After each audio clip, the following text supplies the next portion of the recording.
नमस्कार मित्रांनो, आम्ही चाललेलो आहे इस्लामपूरमधील बहे रामलिंग बेट आहे. बहे मला वाटतं बोरगाव बहे बोरगाव या वाळवा तालुक्यातील कराडपासून अत्यंत जवळचे हे लोकेशन आहे आणि आम्ही रामलिंग बेट पाहणार आहोत. हे एक प्रेक्षणीय स्थळ आहे आणि विशेषतः म्हणजे ज्यावेळी लंकेवरून परतताना अयोध्येला जाताना श्रीराम, लक्ष्मण आणि सीता या मार्गे गेलेले त्यावेळी या बेटावर बसले होते आणि ह्या बेटावरती बसल्यानंतर नदीनं अचानक रुद्र रूप धारण केल्यानंतर आपले श्री मारुतीरायांनी नदीची विभागणी केली आणि त्यांच्या ह्याच्यामध्ये काय म्हणतो आपण त्याला, त्यांच्या ध्यानस्थेमध्ये प्रॉब्लेम न येता त्यांनी त्या बेटाची निर्मिती केली आणि त्यातून ते हे बेट तयार झालं आहे आणि आता आपण ह्या बेटावरती जाणार आहोत.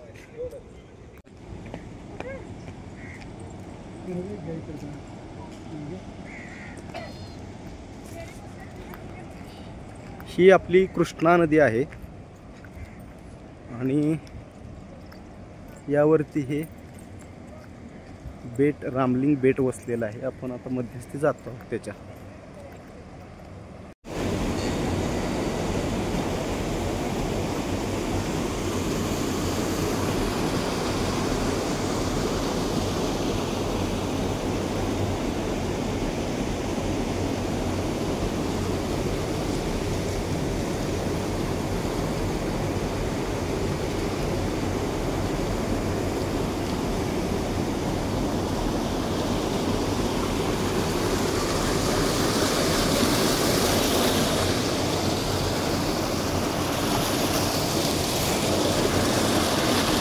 या बेटावर चिंच, वड, पिंपळ, जांभूळ व इतर फुलझाडे यासारख्या वृक्षवेलींनी परिसर सुशोभित आहे.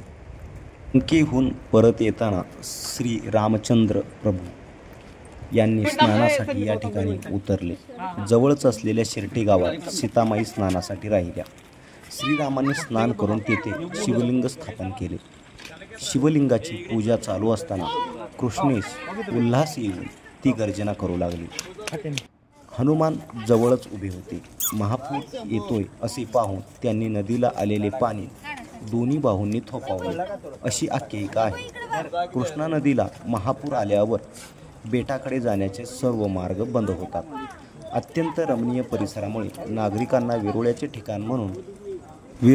ठिकाण म्हणून विकसित करण्यासाठी या बेटाचा पर्यटन स्थळ म्हणून विकास करण्याची योजना राज्य शासनाने हाती घेतली आहे आणि त्यासाठी निधीही उपलब्ध करून दिला आहे. बेटावर येणाऱ्या पर्यटकांना नौका विहाराचा आनंद लुटता यावा यासाठी बोटिंगचीही इथे व्यवस्था करण्यात आलेली आहे. या बेटावर वर्षभर धार्मिक उत्सव सुरू असतात. बेट म्हटलं की डोळ्यासमोर अथांग असा समुद्र उभा राहतो, परंतु हे बहे हे बोरगावमधील बेट हे समुद्रात नसून हे नदीत निर्माण झालेले एकमेव बेट आहे. सुंदर इथला पर्यटकांना भुरळच घालतो. आता आपण ज्या मंदिरामध्ये आलेलो आहोत हे मंदिर आहे श्रीरामांचे मंदिर, तसेच हनुमंतरायांचे त्याच्या शेजारी एक छोटेसे मंदिर आहे. हे मंदिर 14व्या शतकात बांधलेले आहे. या मंदिरासाठी फक्त चुना व वीट यांचा वापर केला आहे. गाभारा व शिखर वैशिष्ट्यपूर्ण नक्षीकामामुळे सुशोभित आहे आणि या मंदिरामध्ये महापुराचे पाणी कधीही आलेले नाही असा इतिहास आहे. आपल्याला मंदिरामधून नदीचा मनमोहक असा निसर्गरम्य परिसर पाहायला मिळतो.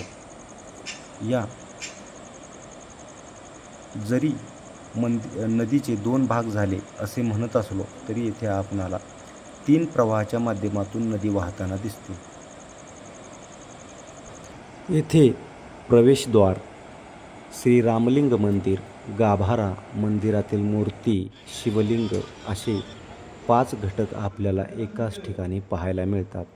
रामलिंग बेटावरती 4 प्रकारचे यात्रा उत्सव मोठ्या श्रद्धेने पार पडले जातात. आहे श्रीरामाचे मंदिर. येथे शेजारीच आपण नदीमध्ये प्रवेश करत आहोत.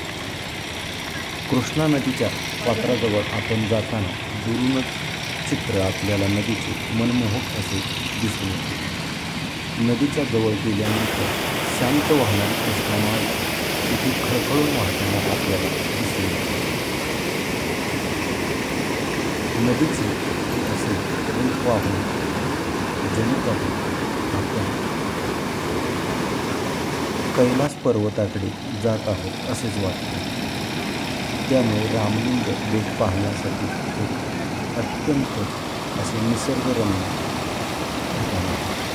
त्यामुळे सर्वांनी इथे भेट द्यावी.